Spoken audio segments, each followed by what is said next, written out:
Assalamu alaikum everyone. Hope you are well and doing great with my channel.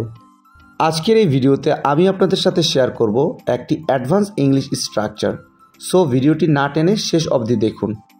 আমার যাওয়ার সম্ভাবনা আছে, আমার খাওয়ার সম্ভাবনা আছে, আমার ঘুমানোর সম্ভাবনা ছিল, আমার দেখা করার সম্ভাবনা ছিল।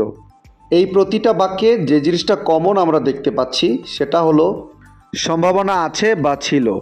সো যখন আমরা কোনো সেন্টেন্সে এই ধরনের বাক্যটি দেখতে পাবো সেক্ষেত্রে আমাদের ব্যবহার করতে হবে লাইকলি।